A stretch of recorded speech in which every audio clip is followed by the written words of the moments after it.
กราบทักทายสบายดีพ่อแม่พี่น้องเบิดสู่ผู้สู่คนบอกว่าจะเป็นทางไกลลาวไทยและกะต่างประเทศนำเด้อมาพบมาพอกับบ่าวรถชาแนลอีกคือเก่า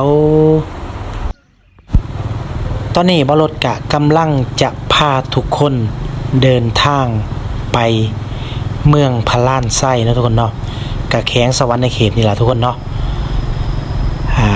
บ่าวรถกะจะพาทุกคนเลาะชม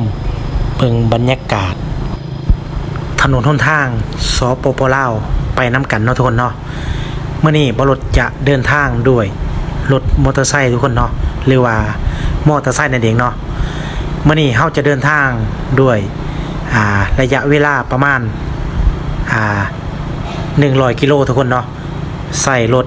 มอเตอร์ไซค์มาเบิ่งกันเลยว่าบ่าวรถจะใส่เวลา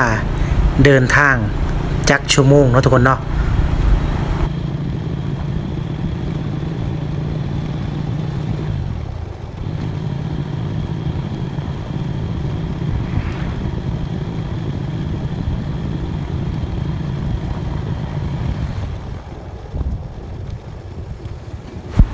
ถนนเส้นนี้ก็คือถนน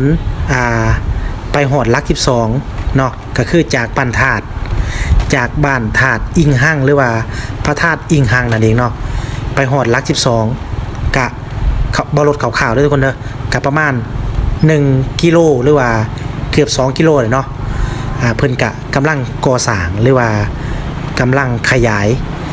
ถนนเนาะให้เป็น4 เลนนั่นเองเนาะบ่รถก็จะพาทุกคนเบิ่งชมบรรยากาศไปเรื่อยๆทุกคนเนาะตอนนี้บ่รถก็อยู่ที่แยกหลัก12เนาะทุกคนเนาะถ้าเฮาจะไปสวรรค์ก็คือเลี้ยวซ้ายตามรถคันใหญ่ไปได้เลยทุกคนเนาะแต่บ่รถจะขึ้นไปเหนือหรือว่าไปเมืองพะล้านไส้นั่นเองเนาะทุกคนเนาะถ้าเฮาเลี้ยวซ้ายเฮาก็จะไปเมืองสวรรค์เขตเนาะทุกคนเนาะเดี๋ยวบ่รถจะพาเบิ่งรอบๆเนาะบรรยากาศจะเป็นอะไรกับประมาณนี้เลยทุกคนเนาะบ่รถกะบ่ผิดบ่ถูกเด้อทุกคนเนาะ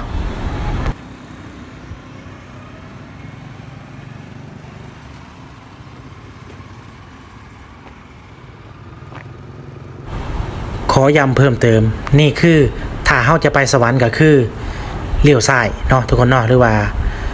เลี้ยวซ้ายนั่นแหละ เลี้ยวซ้ายเนาะถ้าเกิดว่าเฮาจะไปเหนือหรือว่าชายแดนเวียดนามก็คือตรงไปเลี้ยวขวาเนาะทุกคนเนาะแถวเมืองวิลาหรือว่าชายแดนเวียดนามนั่นเองทุกคนเนาะหรือว่าส่วนมากเท่าที่บ่รถฮู้ก็คือถนนเส้นนี้เส้นทางลักเก่าหรือว่า13นี่แหละเนาะทุกคนเนาะถ้าบ่รถจำบ่ผิดเนาะทุกคนเนาะนี่คือบรรยากาศแยกลัก12เนาะทุกคนเนาะเมื่อนี้บ่รถก็จะเดินทางด้วยรถมอเตอร์ไซค์หรือว่ามอเตอร์ไซค์นั่นเองทุกคนเนาะก็คือคันบ้านบ่รถก็เชิญว่ารถจักรเนาะพาทุกคนบ่รถจะพาทุกคนเดินทางไปเบิ่งไปชมบรรยากาศพร้อมๆกันเลยเนาะเข้ามาแล้วก็อย่าลืมทุกคนฝากกดไลค์กดแชร์เพื่อเป็นกำลังใจให้บ่รถนี่เด้อทุกคนเนาะตอนนี้ก็เป็นเวลา 15 นาฬิกาประมาณ20 นาทีนะทุกคนเนาะและเฮาจะพาทุกคนไปฮอดเซโนจักนาทีเนาะทุกคนเนาะไปเบิ่งไปชมบรรยากาศพร้อมๆกันเลยเนาะทุกคนเนาะ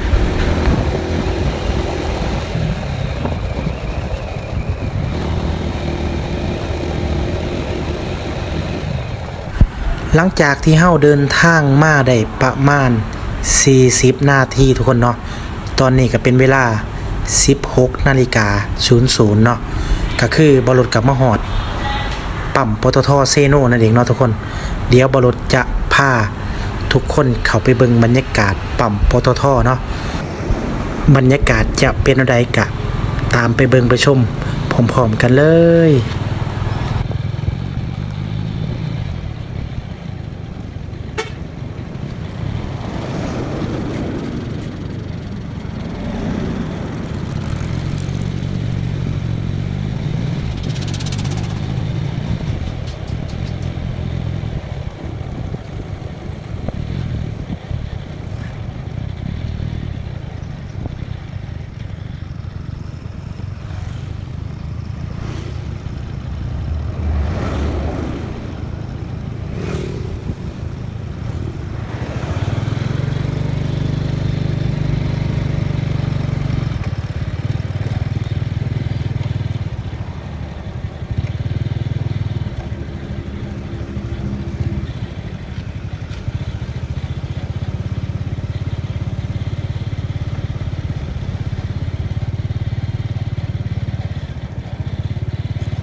นี่ก็คือบรรยากาศปั๊มปตทหรือว่าปั๊มน้ำมันเนาะเซโนนั่นเองเนาะทุกคนเนาะก็มีทั้งเซเว่นแล้วก็ห้องน้ำแล้วก็อาเมซอนเหมือนประเทศไทยเลยทุกคนเนาะแต่ว่าปั๊มน้ำมันเซโนเนี่ยค่อนข้างที่จะกว้างเนาะทุกคนเนาะกว้างเนื้อที่มันหลายนั่นเองทุกคนเนาะเห็นบ่ทุกคนแบบจะมีเซเว่นนำทุกคนเห็นบ่เซเว่นอีเลฟเว่นเนาะ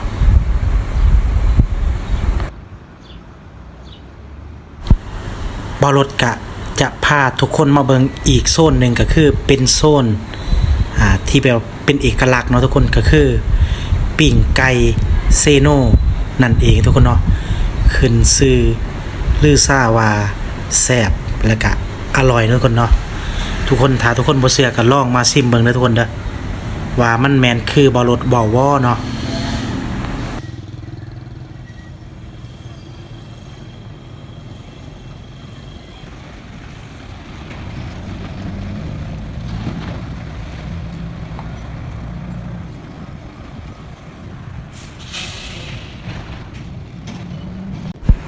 หลังจากนั้นเบารถกะแวะตลาดเซโนเนาะทุกคนเนาะก็คือแวะซื้อรองเท้านั่นเองเนาะก็คือเกิดของเบารถล่ะมันขาดทุกคนเนาะจำเป็นต้องซื้อ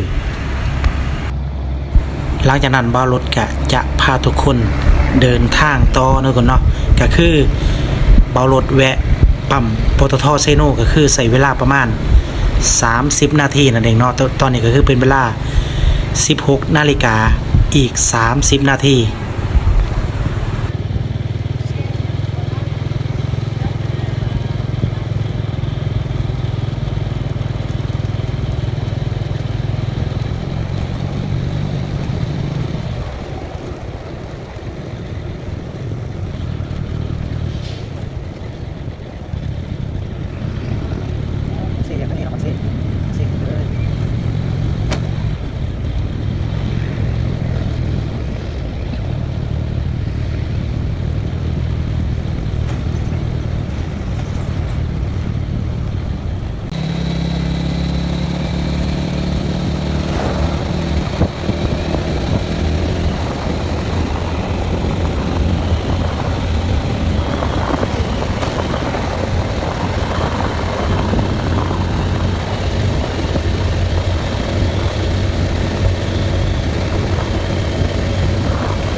ตอนนี้บอรถกะเดินทางมาฮอดตลาดดงเห็นเนาะทุกคนเนาะหรือว่าหน้าตลาดดงเห็นนั่นเองเนาะทุกคนเนาะพาเบิ่งบรรยากาศกะจะประมาณนี้เลยทุกคนเนาะบอรถใส่เวลามาก็คือจากเซโนหรือว่าปั๊มปตทมานี่กะมาฮอดดงเห็นนี่กะประมาณเกือบชั่วโมงทุกคนก็บอรถขับมาเรื่อยๆเนาะก็ใช้เวลาประมาณ40นาทีนั่นเองเนาะทุกคนเนาะ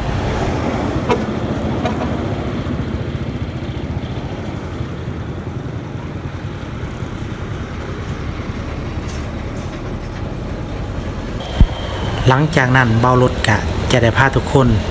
เดินทางต่อไปเมืองพระล้านไส้นั่นเองทุกคนเนาะ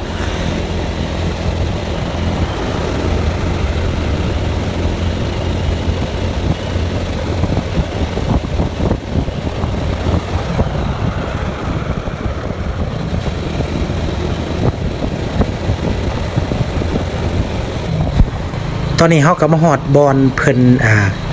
กำลังจะสร้างหรือว่าเฮ็ดเขาเอิ้นว่าด่านเก็บเงินนั่นเองเนาะทุกคนเนาะก็จะมีเก็บรถใหญ่เนาะก็เก็บรถบรรทุกประมาณนั้นทุกคนเนาะส่วนรถมอเตอร์ไซค์เบารถบ่แน่ใจว่าเพิ่นเก็บบ่เนาะทุกคนเนาะแต่เท่าที่ฮู้มาก็เพิ่นก็ว่ารถน้อยหรือว่ารถจักรนี่เพิ่นจะบ่ได้เก็บส่วนมากจะเก็บรถใหญ่ๆเนาะก็คือค่าผ่านทางนั่นเองเนาะทุกคนเนาะตอนนี้บรถก็ได้เดินทางมาฮอดบ้านนาแก่เนาะทุกคนเนาะหรือว่าทางแบงบ้านนาแก่หรือว่าบ้านอุดมไส้เนาะทางแบงก็คือทางแบงเข้าไปบ้านนาจันไตแล้วก็หน้าคันใดแล้วก็กระโศกกระแชนเนาะทุกคนเนาะก็ประมาณนี้เลยทุกคนเนาะอันนี้ก็คือทางไปสวรรณเขตเนาะอันนี้ก็คือทางขึ้นไปเมืองพระลานไส้เนาะทุกคนเนาะถ้าจากนี้ไปเมืองพระลานไส้ก็ใช้เวลาประมาณ20นาทีก็ฮอดเมืองพระลานไส้แล้วทุกคนเนาะแต่ว่าบ่รถก็บ่ได้ไปฮอดแต่ว่าก็บ่รถจะเข้าไปบ้านหน้าจันไตนั่นเองทุกคนเนาะเดี๋ยวบ่รถจะพาไปเบิ่งบรรยากาศถนนหนทางเนาะว่าบรรยากาศชนบทเฮามันจะเป็นแนวใดเนาะทุกคนเนาะไปเบิ่งไปชมบรรยากาศพร้อมๆกันเลยทุกคนเนาะ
ตัวนี้แม่นทางแบงมาแต่หน้าแก่ทุกคนเนาะในทางแบงหน้าแก่เนาะมาทางนี้พอรถมาทางทางแบงหน้าบ้านแจ้งเนาะพอรถมาทางหน้าแก่เนาะหรือว่าบ้านอุดมไส้นั่นเองเนาะมันก็ดีกว่ากันน้อยนึงประมาณกันเนาะแต่ที่ว่าโอเคกว่าอยู่ทางหน้าแก่เนาะพอรถมาทางหน้าแก่ไว้ซับซ้อนด้วยกันเลยตอนนี้ก็ใกล้ฮอดบ้านน่าจะไปแล้วครับกับพวกไก่อีกประมาณ10นาทีก็น่าจะฮอดบ้านน่าจะไปเบารถใส่เวลาจากบ้านอุดมไส้หรือว่าบ้านนาแก่เนาะเข้ามาฮอดบ้านนาจันไตก็ใส่เวลาประมาณ40นาที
ตอนนี้บรถกะเดินทางมาไกลถึงจุดหมายเนาะทุกคนเนาะเรียกว่าบ้านพ่อเฒ่าของบรถเองเนาะทุกคนเนาะกะทุกคนเบิ่งคลิปนี้แล้วคิดเห็นแนวใดกะสามารถคอมเมนต์ใต้คลิปบ่อยเลยเด้อทุกคนเนาะบรถกะขอขอบคุณขอบคุณที่เข้ามาเบิ่งมาชมเข้ามาให้กำลังใจบรถเนาะบรถกะจะขอจบคลิปลงเพียงส่ำนี้พอกันใหม่คลิปต่อไปทุกคนมาแล้วโวยขโมยมา